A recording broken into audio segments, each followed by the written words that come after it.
Hello friends, ఈరోజు మనము ఏంటి రాగి తోప చేసుకుందాం అండి. ఇది రాగి పిండి ఒక కప్పు పెట్టుకున్నాను. దాంట్లో కొంచెం ఒక హాఫ్ కప్పు కొబ్బరి, కొంచెం ఒక 2 స్పూన్లు నువ్వుపప్పు, బెల్లం పెట్టుకున్నాను. అదంతా ఎలా చేయాలో నేను చూపిస్తాను. కానీ ఈ రాగి తోప తినడం చాలా మంచిదండి. పిల్లలకి ఆరోగ్యం బాగుంటుంది, నడుము నొప్పులు తగ్గుతాయి, బ్లడ్ పడుతుంది. ఈ కొబ్బరి ఉండడం వల్ల బిడ్డలకి జ్ఞానం కూడా వస్తుంది, హెయిర్ గ్రోత్ ఉంటుంది. ఇవన్నీ నువ్వుపప్పు వేయడం వల్ల కాల్షియము, ఇవన్నీ ఎలా చేయాలో నేను చూపిస్తాను. వీటిని స్కిప్ చేయకుండా చూడండి. ఈ లోపల నాకు ఫస్ట్ ఒక లైక్ ఇచ్చి షేర్ చేయండి. అంతే అండి. ఇంకా వీడియోలోకి వెళ్దాము, వీడియో చేసుకుందాం. చూడండి, నెయ్యి వేసుకుంటున్నాను.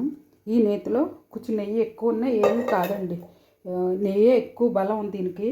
నెయ్యి వేసుకుంటున్నాను. దాంట్లో ఈ కప్పు పిండి వేయించుకుంటున్నాను ఆ నేతిలో. ఇది బాగా వేగాక అప్పుడు ఏం చేయాలో చూపిస్తాను. ఒక టిప్పు చూడండి, ఎందుకంటే పిండి ఫస్ట్ నేతిలో వేయించడం వల్ల మనం వాటర్లో వేసి తోప తిప్పేటప్పుడు గడ్డలు కట్టవన్నమాట. అదొక టిప్పు నేర్చుకోండి. ఎందుకంటే పొడిపిండి వేసేస్తాం కదా, పొడిపిండి వేసేయాలి, రూల్గా పొడిపిండే వేయాలి. కానీ ఈ నేతిలో వేయించడం వల్ల టేస్ట్ ఉంటుంది, మనకి గడ్డలు కట్టవు.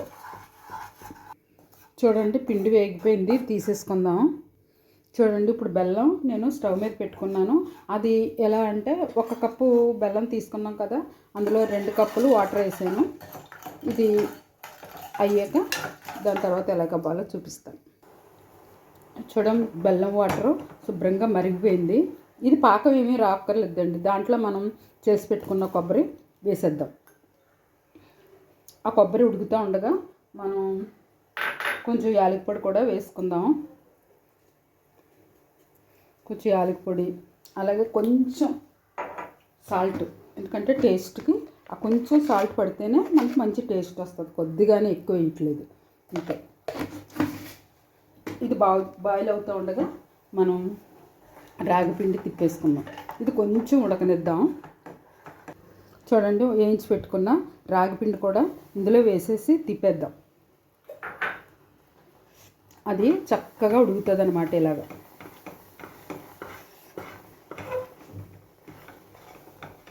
అంతే. చూడండి, తోప రెడీ అయిపోయింది. తోప మనం డిష్ అవుట్ చేసుకుందాం. చూసారా, గడ్డలు కట్టలేదు కదా, చక్కగా ఉడికిపోయింది. మధ్యలో వైట్ పీసెస్ కూడా లేవు. ఒక్కసారి గరిటెపైగా ఈ వైట్ పీసెస్ ఏంటి, కొబ్బరి మనకి.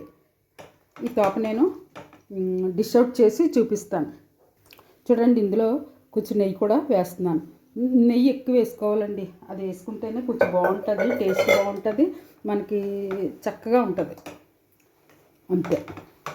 నేను స్టవ్ ఆఫ్ చేసేసుకుంటున్నాను. తర్వాత మనం డిష్ అవుట్ చేసుకుందాం.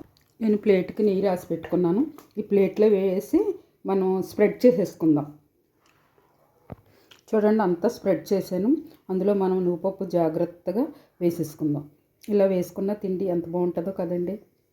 మనకి ఎక్కడ ఇది ఉండదు, ఏంటిది, బ్యాడ్ ఉండదు. ఇందులో మనం రాగిపిండి ప్లస్ నెయ్యి, బెల్లం, అన్ని పోషకాలు ఉన్న రాగి తోప. చూడండి, చక్కగా వచ్చేసింది. ఇలా మనం కట్ చేసుకుని పీసుల్లాగా తీసుకుంటే చాలా బాగుంటుంది. చూడండి, ఇది చక్కగా కట్ చేసేసుకుంటున్నాను. మనకు ఎలా వీలైతే అలాగా చేయొచ్చు.